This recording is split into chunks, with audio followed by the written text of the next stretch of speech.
অবশেষে স্বজনকে খুঁজে পেল ময়মনসিংহ মেডিকেল কলেজ হাসপাতালে পড়ে থাকা শিশুটি। সামাজিক যোগাযোগ মাধ্যমে ছড়িয়ে পড়া মৃত বোনকে দেখে সিলেট থেকে ছুটে আসেন তার ভাই।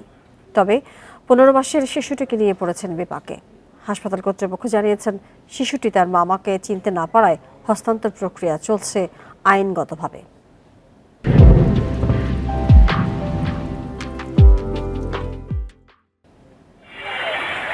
গত 10 মে ভোরে রক্তাক্ত অবস্থায় ময়মনসিংহ মেডিকেলে অজ্ঞাত পরিচয়ে ভর্তি করা হয় এক মা ও তার শিশু সন্তানকে।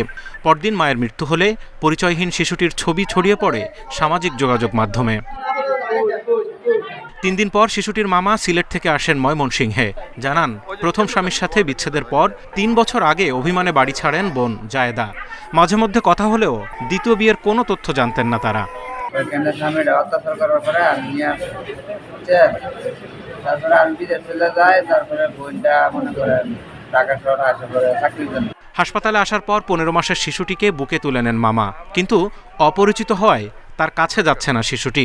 হাসপাতালের তত্ত্বাবধানে থাকা শিশুটিকে হস্তান্তরের প্রক্রিয়া চলছে আইনগতভাবে। পরশুদিন রাতের বাচ্চার মা মারা গেছে, তারপরে বাচ্চাটা এখানেই আছে এবং বাচ্চারা আমাদের এখানে যে নার্সিং ইনচার্জ ছিল তার দায়িত্বেই ছিল এবং তার সাথে সাথে আরও যারা, যেহেতু এটা একটা মানবিক ব্যাপার, আরও যে রুগী যারা আশেপাশে ছিল তারা বাচ্চাটার যত্ন নিয়েছে। লিগ্যাল গার্জিয়ান না পাওয়া যায় ততক্ষণ পর্যন্ত আমাদের নিরাপত্তায়, আমাদের তত্ত্বাবধানে, আমাদের যত্নে, আমাদের চিকিৎসায় বাচ্চা থাকবে। বাচ্চাটির পরিচয় মেলায় খুশি পরিচর্যাকারী রোগী ও নার্সরা। মাহারা শিশুটি স্বজনদের কাছে বড় হবে আশা সবার। আমরা সবাই তারে অন্যভাবে রাখার পরে এখন উনার মা, ওই মামা আরো কে আসছে। বাচ্চাটাকে আমি মনে করি তার সঠিক আত্মীয়র কাছে যদি পৌঁছায় দেওয়া যেত তাহলে বাচ্চার জীবনটা বাঁচত। নার্সেরাও দেখছে, ওরাও খুশি হয়েছে, আমরাও খুশি হয়েছি, ডাক্তাররাও খুশি হয়েছে, হ্যাঁ পরিবারটা ঘুরে বেশি। মা ও সন্তান কিভাবে আহত হয়েছিলেন তা নিয়ে আছে ধোঁয়াশা। এই ঘটনায় সড়ক পরিবহন আইনে ভালুকা থানায় মামলার পর তদন্তে নেমেছে পুলিশ।